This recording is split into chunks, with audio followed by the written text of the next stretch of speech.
All right, so today we are training legs with bands. So I'm gonna give you a complete workout, everything that you need to know when it comes to training bands with no weight. So we're not talking about having a squat rack, there's no leg press, there's no leg extensions, we don't have any equipment except for some bands. Now, just because there's not weights, I think everyone associates legs with being big, powerful muscles, meaning you have to move a lot of weight in order to get a good leg workout, and that's not true. So we're gonna power through this. We're gonna do a couple different exercises. I'm gonna show you how to do them from quads to hamstrings and what my set and rep structure looks like. So we're gonna jump right into it right now. What we're gonna do for our first exercise is we're gonna do a squat. Now, one of the challenges that a lot of people have when they're trying to do legs with bands is they're not getting enough resistance through the full range of motion. So for example, when I'm doing, say, a squat, people don't know where to grab these bands in order to create enough resistance. So if I come down here, you can see that the bands are completely slack, and as I pull up, they're still slack. So you have to stretch these bands in order to get the proper amount of resistance. So what we're gonna do for this exercise is an overhead squat. So we're gonna press it straight over our head like this. What it's gonna look like is this right here. Squat down and straight back up. My typical rep and set structure. 4 sets, first set 20 reps. Now, even without using bands, just do 20 reps. Put your arms over your head and do some squats with no weight. You'll still feel it. Now we're adding some resistance to it. Now, one advantage of doing overhead squats is it promotes good form. A lot of times when you see people with bad form doing squats with a bar, a lot of times they get too far forward. So if I turn sideways, they end up looking like this. So this really forces you to stay on your heels and drop your butt down, which is what you want to focus on. How's 4 total sets? 20 reps, normal speed. Second and third set, 10 reps. And then 4th set, we just finished, and that's double the rep speed. So now we're gonna move on to our next exercise. I told you that by doing a squat, our limiting factor is our ability to hold the band over our head. Now we're gonna take that out of the equation. I'm gonna show you how to do deadlifts with the bands. I wanna make sure I take up a wide enough stance to where I don't have a whole lot of band here, because we need resistance at the very bottom. So you can see as I come all the way down like I would in a deadlift, I would start here in a regular deadlift.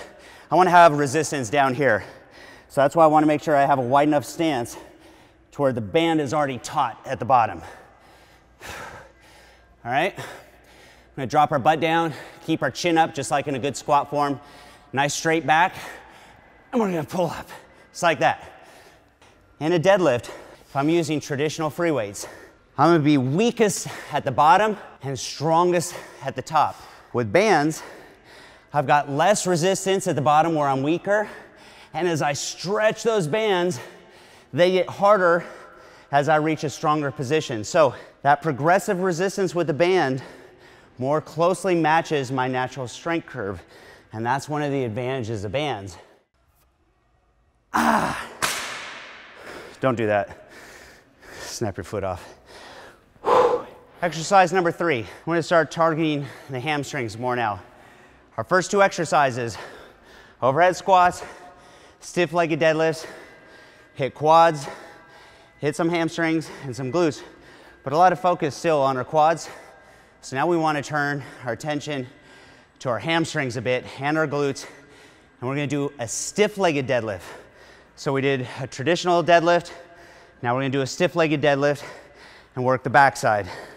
Up until this point, we've been grabbing the bands in the loop, but know that on some exercises, we have the option, if we want, we can just step on one side of the band, not the other, and we can go ahead and shorten the length by twisting the band around our hands just like that. So you've got even more versatility in the resistance in the band depending on how much you stretch it. So for this one, I like to do that because we want to get resistance all the way down low here. starting at this point and coming up top. I see people doing this right here.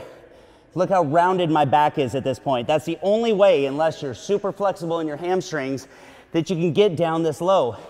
We want to keep our back straight the entire time. So that's going to determine how far I go. So that's our range of motion. And I want to make sure that I stretch the band enough to where I've got tension all the way through that range of motion. Here you go. Flat back. Squeeze up. And I want you to squeeze your butt cheeks. Like flex your butt as you come to the top. And almost squeeze back just a hair. Straight legs down. Straight back. Up. Squeeze. I still want to control it on the eccentric or the negative. Just because we're bending forward, we don't want to put any unnecessary stress on our low back. So I like to control the rep speed a little bit on the way down and be more explosive on the way up. This particular exercise, I take a little bit more caution with. Keep your hands close to your legs. If you get your hands way out here, you're just going to put a lot of unnecessary stress on your low back. So just because we're training with bands doesn't mean you train with any less intensity. You gotta train with the same heart that you would with free weights. So the bands aren't your limitation. Just like free weights or machines aren't your limitation, you're your own limitation. It's really just how much you put into it. Whatever you put in is what you get out. So just because we're training with little rubber bands doesn't mean you train lighter or easier. Here we go. I'm gonna do 4 total sets. That was our first one. Now we're gonna go up to 10 reps for set 2 and set 3. And then set 4, we'll come back to our original resistance and do it double speed. So that was exercise number 3. We got one more exercise. And again, we're gonna focus on hamstrings here. And this is like a single leg squat, kind of halfway in between a single leg squat and a lunge. But this puts a ton of emphasis on the hamstrings. This makes my hamstrings burn unlike any other exercise. I even feel this more than I do on a leg curl machine. And that's hard to do. I'm gonna get into that lunge position, rest on the knee just to get set up. Secure that band. We can get that resistance even at the bottom. Then we go ahead. And when you step up, oh yeah, it's gonna be tough. 10 reps. Make sure you get a full extension in your leg and squeeze your glutes. Now you're not just pushing up, you're pushing back. The way this looks, because we're extending, that this would put a lot of stress on the quads, and that's where you'd feel it, but you don't. It's the angle of the pull here. Instead of pushing straight up, we're pushing backwards. So you don't just wanna make sure you extend your leg, you wanna extend at the hip too, and squeeze your glutes. Oh, God. Especially feel those right at that glute hamstring tie-in. It's a really effective exercise. I don't care if you deadlift 500-600 pounds, this is still a great exercise for overall leg development. So no matter what kind of machines you like to use, if you like to squat, deadlift, leg press, doesn't matter. I recommend incorporating this into your routine, whether you like bands or not. That was 4 total exercises, 4 sets apiece, so 16 sets. We focus on our quads, our glutes, and our hamstrings. That's a total leg workout right there. So for just having a couple pounds worth of rubber bands, I smashed that workout. I'm dead tired.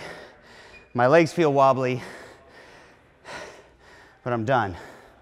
So this isn't just a workout on the go that you can do on vacation or at the beach. This is a workout you can do anywhere in the gym. Still kick your ass, still get stronger, still build muscle. So that's it for this band series. We've covered everything from chest, back, shoulders, biceps, triceps, abs, legs, you name it. So if you miss any of the other videos and you want to learn how to train with bands, make sure you check out the other videos in this playlist, and you can get total workout, hit every muscle group, different exercises, different angles to get stronger and get bigger. So tune in, make sure to check out other videos. ATT, that's advanced training techniques. Talk about free weights, machines, even incorporating bands with free weights. So all the different little tips, tricks, techniques to help you get stronger and build more muscle. So I'll see you next time.